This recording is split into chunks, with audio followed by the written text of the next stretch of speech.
آج اللہ کے نام پر میں آپ کو ایک بہت بڑی برائی جو سماج میں پنپ رہی ہے اس کے طرف اشارہ کر کے آپ کے دل کو گدگدانا چاہتا ہوں کہ آج سماج کو اس گناہ سے نکالیے کہ یہ بیٹی جو آپ کے گھر میں جنم پاتی ہے یہ اللہ کی رحمت ہے، خدا کی قسم یہ زحمت نہیں ہے۔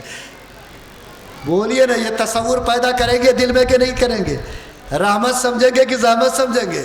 کہتا ہے کہ بیٹا سے چراغ جلتا ہے، بیٹا سے نام چلتا ہے، اور ماشاءاللہ یہ بیٹا جب پیدا ہوتا تو یہ سماج اس کو افلاطون سمجھتا ہے اور بیٹی کو مصیبت کا دروازہ سمجھتا، لیکن نہیں، اگر آپ کے سینے میں ایمان، آپ کے گھر میں قرآن، آپ کے گھر میں محمد الرسول اللہ کی سنت ہے تو آپ اس سنت کی کتاب کو پلٹ کر دیکھیں، آپ کو اس بات کی گواہی ملے گی کہ اگر کسی کو 12 بیٹا اللہ دے تو اللہ کے طرف سے کسی انعام کا اعلان نہیں ہے، لیکن اگر اللہ تعالیٰ نے کسی کو 3 بیٹیاں عطا کی اور تینوں بیٹی کو اس نے پڑھایا، عزت کے ساتھ اس کی تربیت کر کے شادی کیا، اللہ کے پیغمبر فرماتے ہیں کہ میں اس مسلمان کے لیے جنت کی گارنٹی لیتا ہوں۔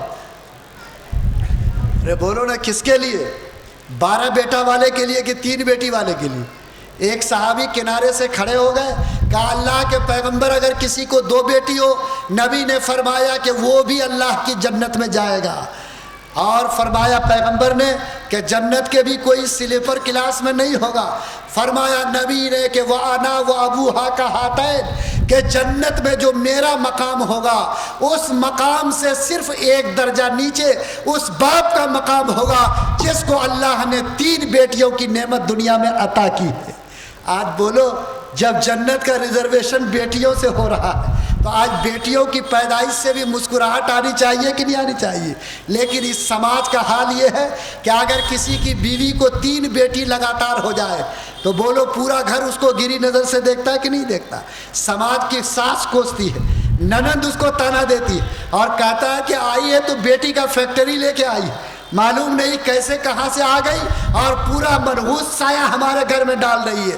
لوگوں ایمانداری سے بتاؤ کہ ماں کے پیٹ میں جو نقشہ بچے کا بنتا ہے وہ کوئی عورت اپنے قلم سے بناتی کہ اس مالک کے قلم سے بنتا ہے؟ ارے اس کے قلم سے بنتا ہے کہ نہیں؟ خبردار، چاہے کسی کی گود میں بیٹا آئے بیٹی، لیکن کبھی ایسی بیوی کو گری ہوئی نظر سے مت دیکھنا، کبھی اس کو تانا دے کر اس کے دل کو مت توڑنا، کبھی اس کو رحمت کے بجائے زحمت کا سایہ مت سمجھنا۔ ایک مسلمان کا دل اگر تمہارے سینے میں ہے تو بیٹی کی پیدائش سے، آپ کے چہرے پر بیٹی کی پیدائش سے وہی خوشی آنی چاہیے جو خوشی کسی بیٹے کی پیدائش سے کسی کے گھر میں آتی ہے۔ بولو اگر ایسا ہوگا تو کیا جنت میں میرا ریزرویشن طے ہوگا کہ نہیں ہوگا؟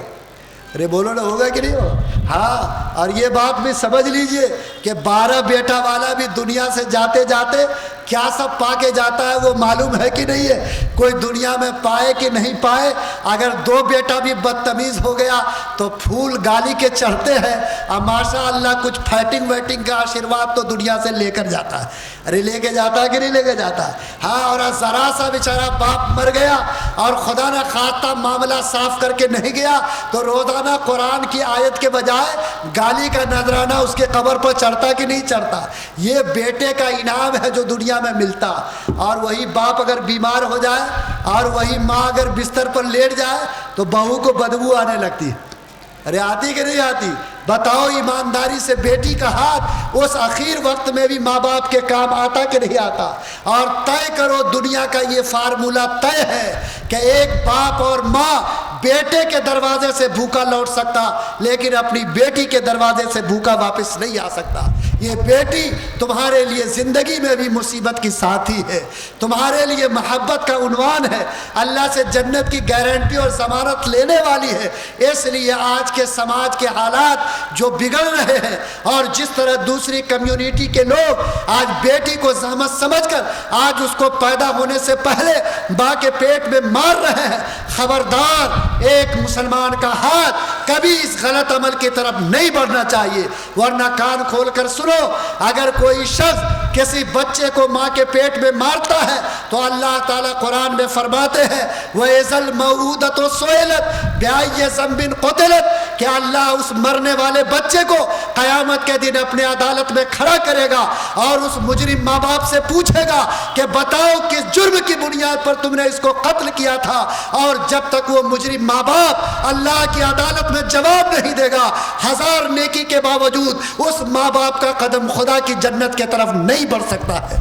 اس لیے خبردار، کبھی اپنے بچے کو ماں کے پیٹ میں قتل مت کرنا، کبھی اپنی بیٹی کو گری ہوئی نظر سے مت دیکھنا، کبھی بیٹی کے ساتھ زندگی کا سودا کر کے کبھی بھی اس کو اپنے ہاتھ سے قتل کرنے کی جرات مت کرنا۔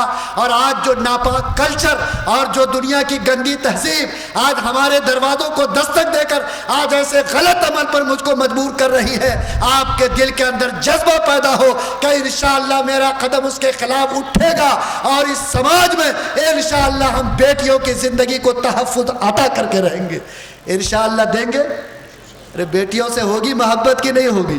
اور بیٹیوں کو عزت کی نگاہ سے دیکھیں گے کہ نہیں دیکھیں گے؟ ماشاءاللہ ہمارے یہاں بیٹی اور بیٹے میں بڑا مضبوط فرق ہوتا۔ بیٹا کا کپڑا تو بمبئی کے بڑے ریڈی میڈ کے ہول سیل سے لایا جاتا، اور بیٹی کے لیے ممرائی میں سڑک چھاپ کپڑا خریدا جاتا، اور یہ سمجھا جاتا ہے کہ یہ بیٹی اور بیٹے کا فرق ہے، اور لوگ غلط تصور کے ساتھ کرتے۔ نبی نے کیا فرمایا کہ نہیں، بیٹی کا حق تمہارے اوپر زیادہ ہے۔ اور کیا نبی نے مثال دیا؟ کہا کہ اگر تم بمبئی سے سلیمان عثمان کی مٹھائی لے کر آؤ اور تم اپنے گھر میں قدم رکھو اور تمہارے طرف بیٹی بھی لپکے اور بیٹا بھی لپکے، تو پہلے کس کے ہاتھ میں مٹھائی دو گے؟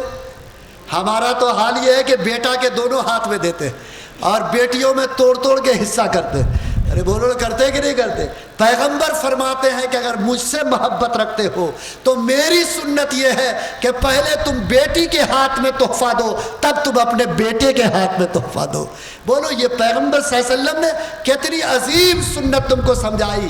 وہ سمجھتے ہیں کہ بیٹی تمہارے گھر کی مہمان بن کر آئی ہے، وہ کل تمہارے چھوڑ کر ودا ہو جائے گی، جب تک وہ تمہارے گھر میں ہے کبھی ماں باپ کی نظر سے اس کو گرنا نہیں چاہیے۔ معصوم بچی کا دل چھوٹا ہوتا ہے، کبھی اس کو ٹوٹنا اور بکھرنا نہیں چاہیے۔ جو نبی آپ کی بیٹی کے دل کا اتنا خیال رکھتا ہو، بھلا بتائیے کہ اگر اس سماج کے لوگ بیٹی کی عزت کو نظر سے گرا دے تو کیا اس کے پیغمبر اور اس کے خدا اس سے ناراض ہوں گے کہ نہیں ہوں گے؟ اللہ ہم سب کو فہم عطا فرمائے، اللہ ہم سب کو بیٹیوں سے محبت عطا کرے، بیٹیوں کے سچے ایسے عزت کی حفاظت کے تعلق سے ہمارے اندر یہ بیداری پیدا کرے کہ کبھی کوئی ہاتھ بیٹیوں کے دل کو توڑنے والا اور اس کی زندگی کو کچلنے والا نہ بنے۔ اگر یہ سمجھ پیدا ہوگی تو کیا انشاءاللہ بیٹیوں کو تقدس ملے گا کہ نہیں ملے گا؟ آج چلے جائیے سماج میں لوگ فون سے شکایت کرتے ہیں اور ہم لوگوں کو کہتے ہیں کہ مفتی صاحب بتائیے کہ آج میرا بیٹا مجھے گھر سے نکال رہا ہے، آج میرا بیٹا میرے ساتھ ایسی بدتمیزی کر رہا ہے اور میرے ساتھ ایسا برا سلوک کرتا۔ میں اپنے نوجوانوں سے کہتا کہ آپ غور کرو کہ یہ ماں باپ جو اللہ نے نعمت کے طور پر ادا کی ہے، یہ خدا کے طرف سے دی ہوئی کتنی بڑی نعمت ہے۔ اے میرے نوجوان ساتھیوں، اللہ کے پیغمبر نے فرمایا کہ اگر کسی کو اللہ نے ماں باپ کا سایہ دیا اور اس نے ماں باپ کی خدمت کر کے اللہ کی جنت کو نہیں کمایا تو اس سے زیادہ بد نصیب زمین پر کوئی دوسرا نہیں ہو سکتا۔ بولو، آج یہ ماں باپ جو ہم لوگوں سے دکھڑا سناتے ہیں، ہم لوگوں کے پاس آ کر روتے ہیں اور ہم لوگوں کے پاس بلکتے ہیں، اے نوجوانوں، اللہ نے تم کو جوانی کی طاقت دی، اللہ تعالیٰ نے اس زمین پر تم کو قوت دی۔ کبھی تمہارے ماں باپ تمہارا ہاتھ اور انگلیاں پکڑ کر تم کو گھماتے تھے، اپنے پیارے ہاتھ سے تمہارے منہ تک لقمہ پہنچاتے تھے، اور آج جب وہ بڑھاپے کو پہنچے اور کوئی جوان بیٹا یا بیٹی اگر اس ماں باپ کو رلاتا ہے، اس کے دل کو توڑتا ہے، تو بولو اللہ تعالیٰ کے قہر کی آگ اس گھر پر برسے گی کہ نہیں برسے گی؟ یاد رکھو، کسی بھی ماں کا دل توڑنے سے پہلے سوچو کہ یہ وہی ماں ہے جس نے 9 مہینے تک تمہارے بوجھ کو اپنے پیٹ میں ڈھویا، جس نے اپنے بدن کا خون دودھ بنا کر تم کو پلایا، جو راتوں رات کو تمہیں جاگ کر تمہاری زندگی کی حفاظت کی۔ آج اس ماں کو اگر تم نے ٹھوکر دیا، اس کے دل کو اگر تم نے توڑا، تو اگر اس ماں کے دل سے آہ نکل گئی تو 1000 دولت کے باوجود زمین پر تم کتے کی موت تو پا سکتے، لیکن باعزت انسان کی موت تم تم کو نصیب نہیں ہوگی۔ اس لیے نوجوانوں، اگر اللہ نے تم کو دل ایمان والا دیا ہے تو اس بات کا ارادہ کرو کہ جو ماں باپ کا سایہ میرے سر پر ہے اس ماں باپ کے سائے کو جنت کا سایہ سمجھیں گے۔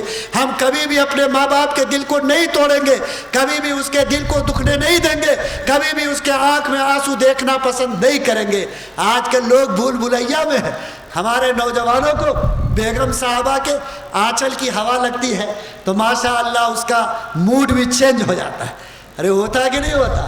اور سب کچھ وہی بن جاتی، اور جس ماں باپ نے زندگی دی اس کا مرتبہ اس کی نظر میں گھٹ جاتا۔ میں آپ کو بیوی سے محبت کرنے سے نہیں روکتا، لیکن ماں باپ کا مقام عقیدت کا ہے۔ ہر بیٹا جس کو اللہ نے ماں باپ دیا اس کو ساری دنیا کو جھٹک کر سب سے پہلے اپنے آپ کو ماں کی خدمت کے لیے اور باپ کی محبت کے لیے تیار ہونا چاہیے۔ اور اگر اس نے ایسا نہیں کیا تو یاد رکھو اس نے جنت کو کھو دیا۔ اگر اس نے ایسا نہیں کیا تو یاد رکھو خدا کی لعنت کو اس نے مول لیا۔ اگر اس نے ماں باپ کے دل کو توڑا تو یاد رکھو خدا کے قہر کی آگ اس کے گھر پر برسے گی۔ کچھ لوگ سوچتے ہیں کہ ماں باپ کو کب تک ڈھوتے رہیں گے، اگر اس کو سائڈ کر دیں گے تو ہمارا کاروبار بڑھ جائے گا، آمدنی بچ جائے گی اور ہم ترقی کریں گے۔ کان کھول کر سنو، حضرت شاہ ولی اللہ رحمت اللہ علیہ نے لکھا کہ اللہ نے جس کے اوپر جو خرچ کو واجب کیا ہے اور اللہ تعالیٰ نے جو کام اس کے سر پر ڈالا ہے، اگر کوئی چالاکی سے اس خرچ کو اس راستے میں نہیں کرتا تو اللہ اس خرچ کے لیے کوئی ناجائز راستہ پیدا کر دیتا ہے جس میں اس کو وہ پیسہ خرچ کرنا پڑتا۔